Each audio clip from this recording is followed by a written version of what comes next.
na maging presidente. Hi guys, good morning. So nag-iisa tayo dito sa bahay. So mahilig ako manood sa how to say sa SMNI. Yan panoodin. Ang galaw ng aking cellphone. Ay, good morning and shout out to Coffee Mate. Ayan. So nag-iisa tayo ngayon, kagigising lang natin. Yan o, may mark pa ako ng gising ko. Dahil si Happy, nag-flight siya kanina ng 7 something. So hinatid ko siya ng 3 o'clock in the morning. Kaya pagbalik ko, tulog uli ako. So yan. Guys, ang breakfast natin ay tinapay.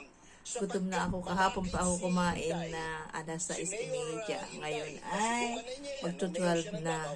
Kaya kahit tinapay kain tayo. Pero sabi nga nila, ang tinapay hindi magandang breakfast. Pero huwag naman lagi. Pero sa akin kasi, wag lang bread tapos egg. Huwag mo lang pagsamahin yun para sa akin. Okay na. So, kumusta? Wala tayong masyadong ganap o super busy din. Akala ko pag nawalan ako ng trabaho, marami din akong time. Wala akong mai-content. Ayan. So, kain muna tayo guys. Nakita ko ito. Gusto lagay ng mga tinapay. Dahil siguro niya kagabi. Marami iba magdadala. So, sabi ko nga ang dami nito, sabi ko. Ayan, ganitong tinapay. Favorite niya. Kaya lang, pag hindi na bago ito, hindi na siya masarap. Ito naman, binili ko. So, ayan, bawas na din siya. Pagdating ng February 6, 2026, masarap to. Ito yung binili ko. Ayan guys. So, kumusta ang bawat isa? Sana lahat ay nasa maayos. So, sa aking mga kasamahan sa Coffee Mate, salamat sa inyo guys. Tamad akong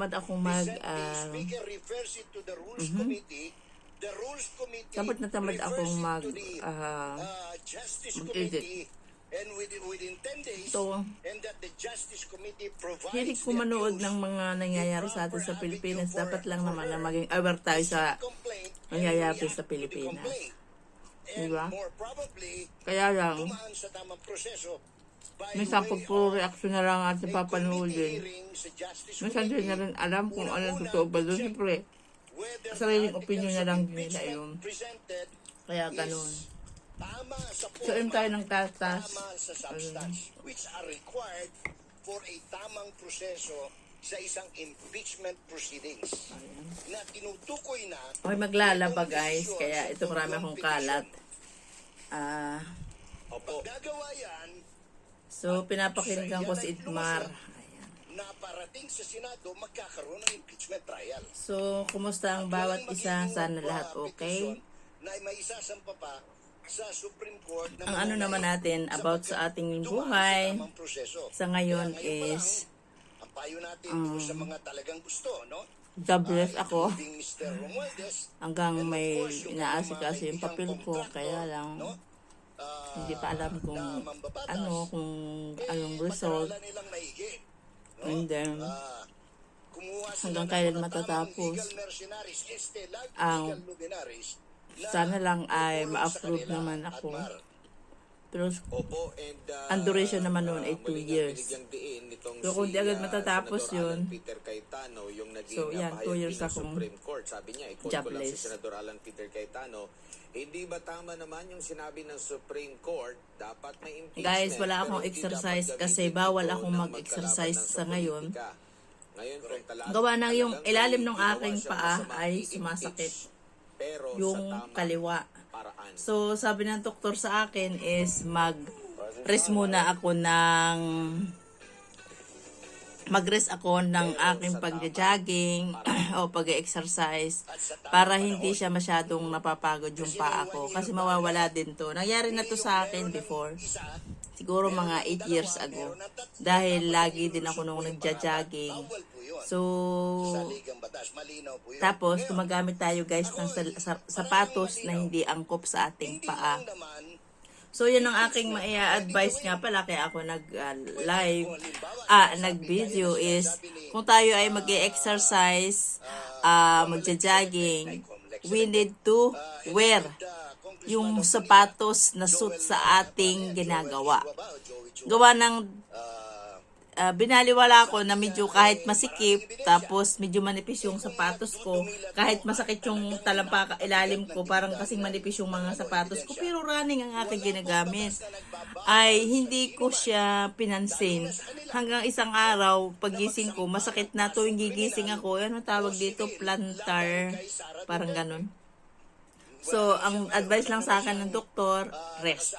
Huwag ka munang mag-jogging, huwag ka munang mag-walk ng napakatagal para mag-heal siya. Kasi uminom na ako ng gamot, pero 2 weeks lang, hindi pa rin siya nawala. Kaya ang sabi lang ng doktor sa akin, magpahinga. So, tamang-tama naman na nawalan ako ng trabaho. So, nakakapahinga. Pero as sa ngayon, magwa 1 month na ako dito sa 11. Masakit pa rin siya. Pero hindi na siya ganun kasakit. So, ngayon, ang advice sa akin ng doktor is magsuot ng sapatos. Saglit, papakita ko lang sa inyo. So, guys, dati ang mga sapatos ko ay, dati ang size lang ng sapatos ko ay 37 and half or 38. So, ngayon, medyo sumisikip na siya. Ewan ko, sabi nung iba, pag nagkakaedad, lumiliit yung paa. Pero ako, dahil siguro tumaba din ako, dahil sa kakakain namin ng alaga ko sa yamchahan araw-araw, tapos huli naiinggit na rin akong kumain kay Lula kasi kumakain yung aking alaga dati 5 hanggang 6 na beses sa isang araw. So ako naman pag napaupo, lagi ako maghanang kumain. So ngayon, yun nga, balik tayo. Kahit ako nag-e-exercise, hindi ko kayang matunaw lahat yung nakakain ko. Kaya nag-increase yung aking laki, tumaba ako. Tapos lumalaki yung paa ko. Kasi ganun yun eh. Pag lumalaki din pala, ewan ko lang sa iba, lumaki yung paa ko sa aking sitwasyon. Lumaki yung aking paa. Tapos yung aking sapatos sumisikip. So hindi ko siya, inignore ko lang siya guys. So kailangan talaga natin na magsuot ng sapatos na yung ating mga daliri ay nakakagalaw. Gumaganyan sa loob. Hindi yung sikip na sikip, binaliwala ko lang siya. Tapos kami ng lakad. Tapos bumiga tayo. So hindi kaya ng aking katawan, hindi kaya ng aking paa yung aking bigat. So, hindi ko, yun ang sabi sa akin ng doktor. So, ngayon, nagpalit ako ng sapatos. Lahat ng sapatos ko, pinadala ko na sa Pilipinas kasi hindi ko na siya masuot. Nagpalit ako, so dadalawa pa lang ang sapatos ko ngayon. So, ngayon, ang pinalit kong sapatos, guys, ay yung ganito. Yung makakapal ang ganito. Yan. As long na pag makapal ang iyong paa, ang iyong mga sapatos, so mga yun, ang aking mga sapatos ay running na siya. So dadalawa lang guys ang sapatos ko. So ito na lang. Parehas siyang makapal.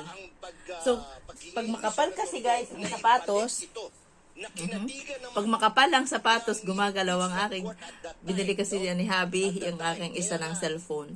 So, pag makapal yung ating sapatos, the more na makapal, the more na malambot.